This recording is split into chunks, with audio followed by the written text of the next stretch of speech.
معزز ناظرین کرام، السلام علیکم ورحمۃ اللہ تعالی وبرکاتہ۔ حضرات محترم، سیرت مصطفیٰ صلی اللہ تعالی علیہ وآلہ وسلم کا یہ تیسرا پارٹ بڑا ہی خاص ہونے والا ہے، کیونکہ میں اس قسط میں حضور نبی اکرم صلی اللہ تعالی علیہ وسلم کے والدین کے ایمان کا تذکرہ کرنے والا ہوں۔ اس بیان کو مکمل ضرور سنیے گا، کیونکہ آپ نے اگر مکمل دلائل نہیں سنے اس کے بعد اپنی رائے کمنٹ میں رکھ دی تو یہ غلط ہوگا۔ آپ مکمل دلائل سنیں، جو تذکرہ کرنے والا ہوں، جو بتانے والا ہوں، اس کے بعد اپنی رائے کمنٹ میں ضرور رکھیں۔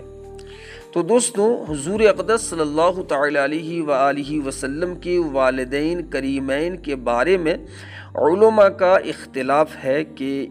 وہ دونوں مومن ہیں یا نہیں۔ بعض علماء ان دونوں کو مومن نہیں مانتے، اور بعض علماء نے اس مسئلہ میں توقف کیا اور فرمایا کہ ان دونوں کو مومن یا کافر کہنے سے زبان کو روکنا چاہیے اور اس کا علم خدا کے سپرد کر دینا چاہیے۔ مگر اہل سنت کے علماء محققین، مثلاً امام جلال الدین سیوطی وعلامہ ابن حجر حثیمی و ابن امام قرطبی و حافظ الشام ابن ناصر الدین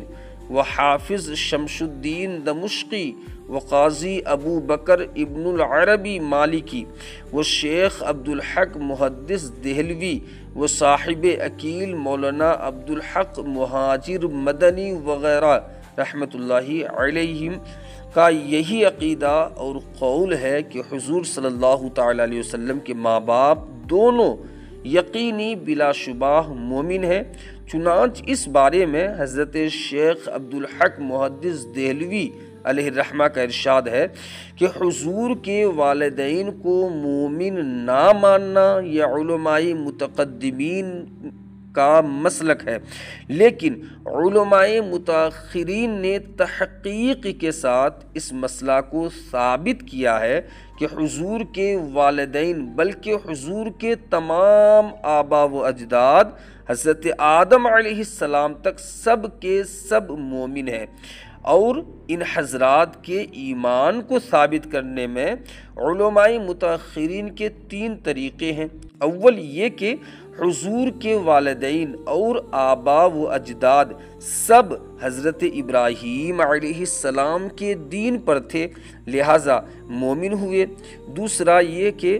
یہ تمام حضرات حضور علیہ السلام کے اعلان نبوت سے پہلے ہی ایسے زمانے میں وفات پا گئے جو زمانہ فطرت کہلاتا ہے، اور ان لوگوں تک حضور علیہ السلام کی دعوت ایمان پہنچی ہی نہیں، لہٰذا ہرگز ان حضرات کو کافر نہیں کہا جا سکتا، بلکہ ان لوگوں کو مومن ہی کہا جائے گا۔ تیسرا یہ کہ اللہ تعالیٰ نے ان حضرات کو زندہ فرما کر ان کی قبروں سے اٹھایا، اور ان لوگوں نے کلمہ پڑھ کر حضور علیہ السلام کی تصدیق کی۔ اور حضور کے والدین کو زندہ کرنے کی حدیث اگرچہ بذات خود ضعیف ہے، مگر اس کی سندیں اس قدر کثیر ہیں کہ یہ حدیث صحیح اور حسن کے درجے کو پہنچ گئی ہے، اور یہ وہ علم ہے جو علماء متقدمین پر پوشیدہ رہ گیا، جس کو حق تعالی نے علماء متاخرین پر منکشف فرمایا، اور اللہ تعالی جس کو چاہتا ہے اپنے فضل سے اپنی رحمت کے ساتھ خاص فرما لیتا ہے۔ اور شیخ جلال الدین سیوطی رحمۃ اللہ تعالی علیہ نے اس مسئلہ میں چند رسائل تصنیف کیے ہیں اور اس مسئلہ کو دلیلوں سے ثابت کیا ہے اور مخالفین کے شبہات کا جواب دیا ہے۔ اسی طرح خاتم المفسرین حضرت شیخ اسماعیل حقی رحمۃ اللہ علیہ کا بیان ہے، امام قرطبی نے اپنی کتاب تذکرہ میں تحریر فرمایا کہ حضرت اماں عائشہ رضی اللہ عنہا نے فرمایا کہ حضور علیہ السلام جب حجۃ الوداع میں ہم لوگوں کو ساتھ لے کر چلے اور حجون کی گھاٹی پر گزرے تو رنج و غم میں ڈوبے ہوئے رونے لگے اور حضور کو روتا دیکھ کر میں بھی رونے لگی۔ پھر حضور اپنی اونٹنی سے اتر پڑے اور کچھ دیر کے بعد میرے پاس واپس تشریف لائے تو خوش خوش مسکراتے ہوئے تشریف لائے۔ میں نے دریافت کیا کہ یا رسول اللہ، آپ پر میرے ماں باپ قربان ہوں، کیا بات ہے کہ آپ رنج و غم میں ڈوبے ہوئے اونٹنی سے اترے اور واپس لوٹے تو شاداں و فرحاں مسکراتے ہوئے تشریف فرما ہوئے؟ تو حضور نے ارشاد فرمایا کہ میں اپنی والدہ حضرت آمینہ کی قبر کے زیارت کے لیے گیا تھا اور میں نے اللہ تعالیٰ سے سوال کیا کہ وہ ان کو زندہ فرما دے، تو خداوند تعالیٰ نے ان کو زندہ فرما دیا اور وہ ایمان لائے۔ اور اشباہ والنظائر میں ہے کہ ہر وہ شخص جو کفر کی حالت میں مر گیا اس کے پر لعنت کرنا جائز ہے بجز رسول اللہ صلی اللہ تعالیٰ علیہ وسلم کے والدین کے، کیونکہ اس بات کا ثبوت موجود ہے کہ اللہ تعالیٰ نے ان دونوں کو زندہ فرمایا اور یہ دونوں ایمان لائے۔ یہ بھی ذکر کیا گیا ہے کہ حضور علیہ السلام اپنے ماں باپ کی قبروں کے پاس روئے اور ایک خشک درخت زمین میں بو دیا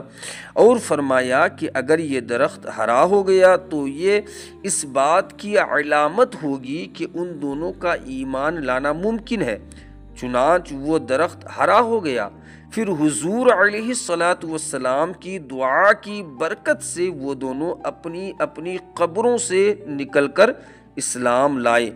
اور پھر اپنی اپنی قبروں میں تشریف لے گئے، اور ان دونوں کا زندہ ہونا اور ایمان لانا نہ عقلاً محال ہے نہ شرعاً، کیونکہ قرآن شریف سے ثابت ہے کہ بنی اسرائیل کے مقتول نے زندہ ہو کر اپنے قاتل کا نام بتایا۔ اسی طرح حضرت عیسیٰ علیہ السلام کے دست مبارک سے بھی چند مردے زندہ ہوئے۔ جب یہ سب باتیں ثابت ہیں تو حضور صلی اللہ تعالیٰ علیہ وسلم کے والدین کے زندہ ہو کر ایمان لانے میں بھلا کون سی چیز مانع ہو سکتی ہے؟ اور جس حدیث میں یہ آیا ہے کہ میں نے اپنی والدہ کے لیے دعائے مغفرت کی اجازت طلب کی تو مجھے اس بات کی اجازت نہیں دی گئی، یہ حدیث حضور کے والدین کے زندہ ہو کر ایمان لانے سے بہت پہلے کی ہے، کیونکہ حضور کے والدین کا زندہ ہو کر ایمان لانا حجت الوداع کے موقع پر ہوا ہے، جو حضور کے وصال سے چند ہی ماہ پہلے کا واقعہ ہے، اور حضور کے مراتب و درجات ہمیشہ بڑھتے ہی رہے ہیں۔ تو ہو سکتا ہے کہ پہلے حضور کو خداوند تعالیٰ نے یہ شرف نہیں عطا فرمایا تھا کہ آپ کے والدین مسلمان ہوں، مگر بعد میں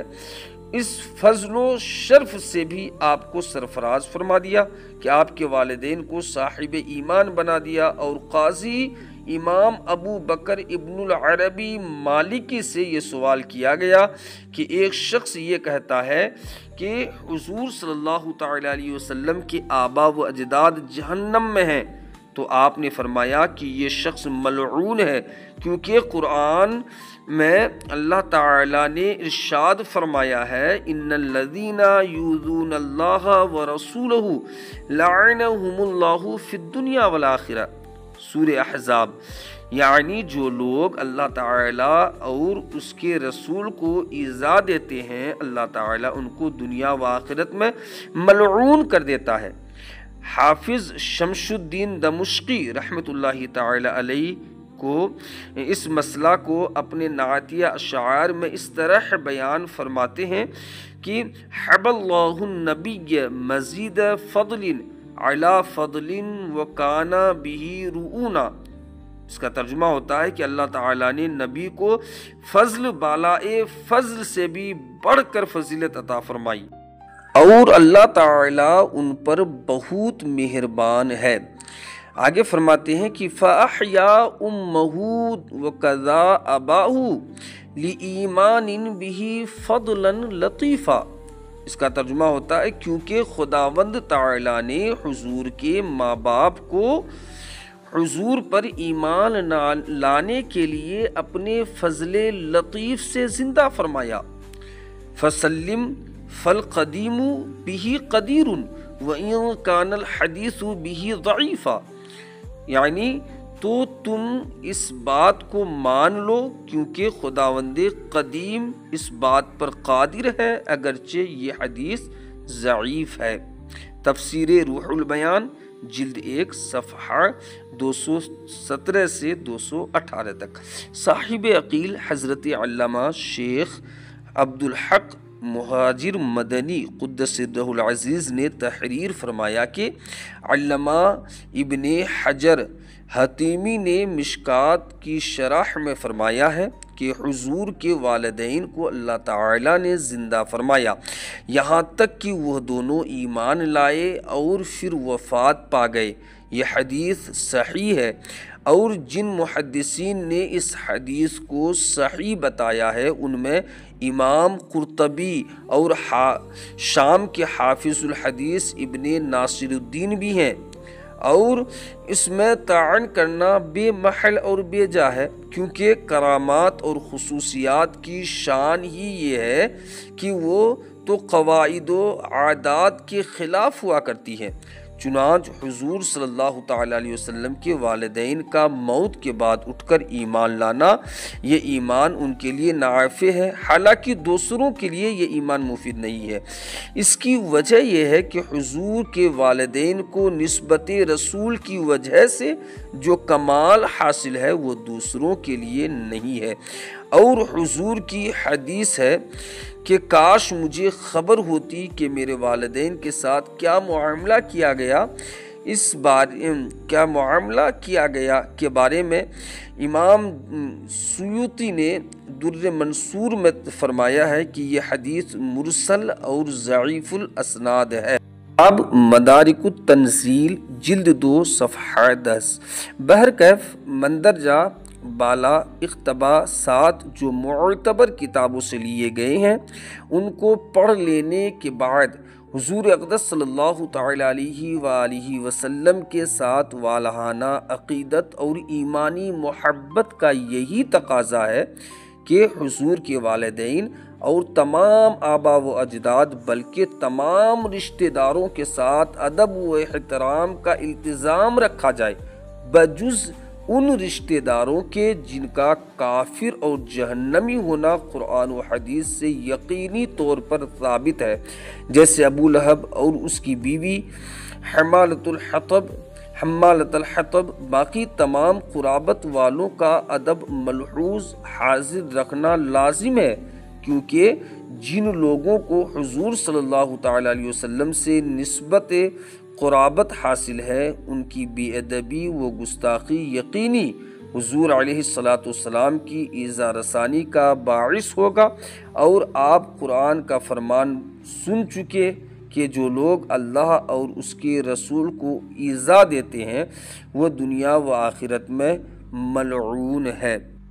دوستو،